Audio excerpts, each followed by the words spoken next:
Many times during the war as a small child, when I would hear of someone else being taken away, wondering, how come I'm still here? Why am I still here? And my belief is I'm born to remember what happened during that time. And no, I don't feel like a heroine at all. I did not do anything that people have done to save others.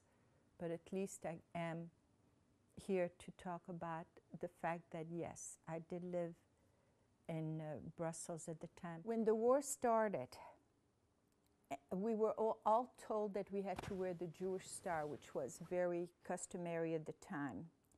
And we learned very quickly that besides having the word Jew on every identification that we had, it also allowed the Gestapo that had invaded Brussels to recognize those who were Jewish. And within a very short time, I started to be ashamed of who I was. The word being Jewish became synonymous with someone terrible, and yet I never did anything wrong. My parents never did anything wrong, but the propaganda was so rampant that everyone around us, we were literally scared to be seen anywhere at all. And my mother at the time decided that it was not safe for her to be with me. And she decided that she would have me move in with neighbors who were not Jewish. And I cared for these people a lot. They really, really risked their lives by having me move in with them. They were wonderful, wonderful people.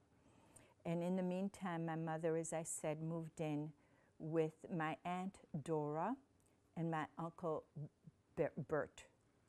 The children, they decided that they should also be with the family so that they would not be in danger as adults would be.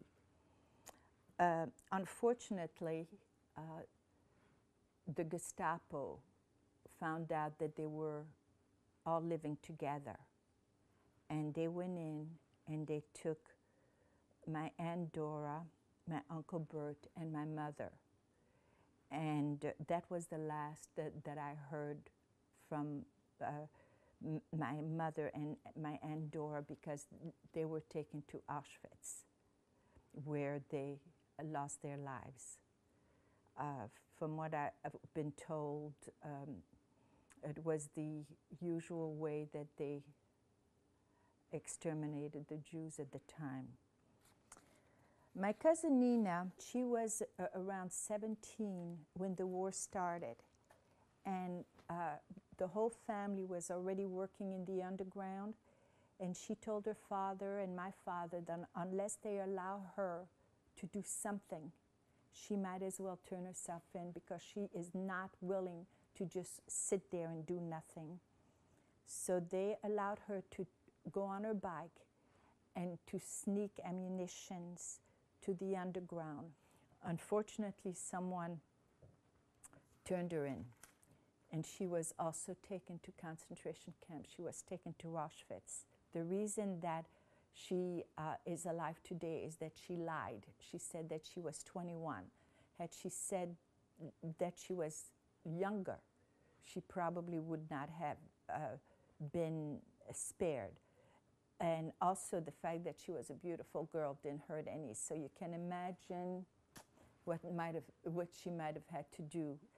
And she told me that the only thing that kept her going is the knowledge that my father was there. And she felt that as long as she knew my father was there, she could endure anything. So unfortunately, as you heard, my father did die in concentration camp, and she survived. But she refuses to talk about anything that happened to her.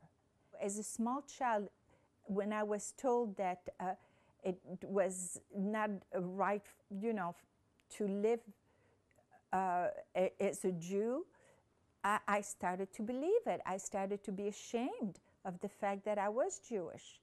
And it's taken me a lifetime to change my views.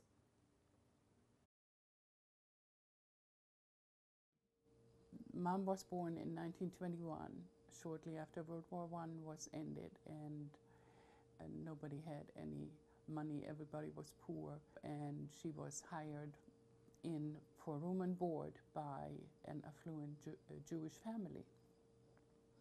So Mom was the governess, the cleaning lady, the maid. You know, she learned to cook and all this stuff. Around that time, you know, unrest started in regards to Jewish families, and my mom then protected them as much as she could by moving them around among her family members.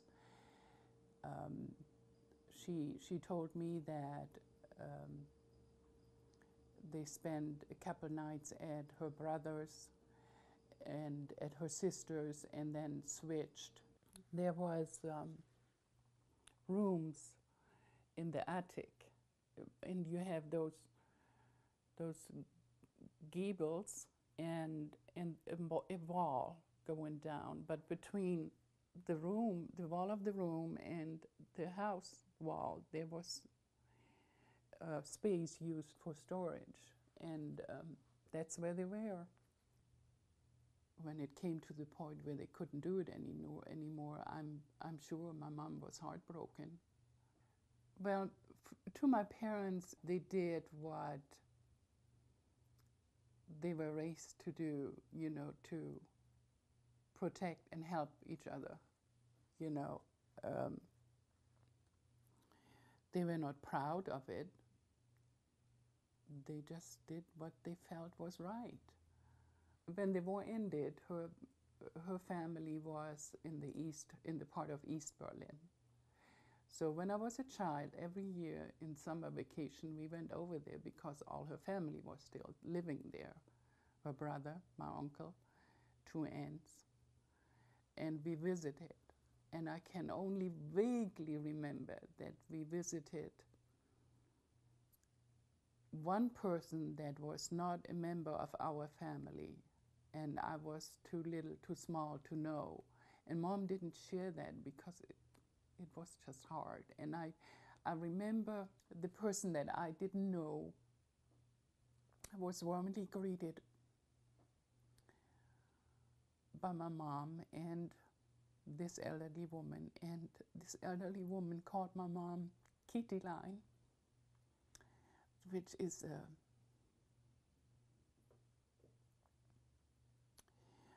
a term of endearment for Katie. I do not know this person, and Mom never said who this person was. But